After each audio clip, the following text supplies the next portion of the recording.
மகா கந்த சஷ்டி விரதம் இது பார்ட் 3 வீடியோ. பார்ட் 1 பார்ட் 2 பார்த்தா தான் உங்களுக்கு இது புரியும். கீழே லிங்க் இருக்குது, போய் பார்த்துட்டு வாங்க, அப்போ தான் புரியும். லாஸ்ட் வீடியோவில் நான் சொல்லியிருப்பேன், டாக்டர்கிட்ட நாங்கள் கன்சல்ட்டிங்க்கு போயிருந்தோம் அப்படின்னு. அப்போ வந்து டாக்டர் வந்து என்ன சொன்னாங்கன்னா, ஏதோ ஒரு ஹார்மோன் வந்து அதிகமாக இருக்குன்னு சொன்னாங்க. அது பேர் ஞாபகம் இல்லை. அதுக்காக டேப்லெட் கொடுத்து எனக்கு காமிச்சிட்டாங்க.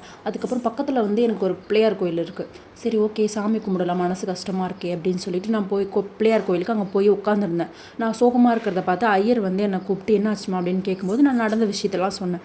அப்போ ஐயர் சொன்னாங்க, சரி ஓகே, நீ சஷ்டி விரதம்மா, சஷ்டி விரதம் இருந்தால் கண்டிப்பாக உனக்கு குழந்தை நிற்கும் அப்படின்னு சொன்னாங்க. சரி, கண்டிப்பாக இருக்கலாம். ஏன்னா நான் வந்து ஏற்கனவே சஷ்டி விரதம் நான் இருந்திருக்கேன். சரி, இருக்கலாம் அப்படின்னு சொல்லிட்டு முடிவு பண்ணி ஒரு ஜனவரி அப்படி முடிவு பண்ணுறேன். நான் கிட்டத்தட்ட நான் ஒரு 12 சஷ்டி கிட்ட நான் இருக்கேன். மாதத்துக்கு 2 சஷ்டி வரல, வளர்ப்பிற சஷ்டி ஒன்று, தேய்பிற சஷ்டி அப்படின்னு ஒரு 6 மாதம் எனக்கு ஓடிக்கிட்டே இருக்குது. 6 மாதத்தில் வந்து எனக்கு வந்து நிற்கவே இல்லை. எனக்கு அது வந்து ரொம்ப மைண்ட் வந்து எனக்கு ப்ரெஷர் அதிகமாகிடுச்சு. என்னடா நிற்கவே இல்லையே அப்படின்னு சொல்லிட்டு.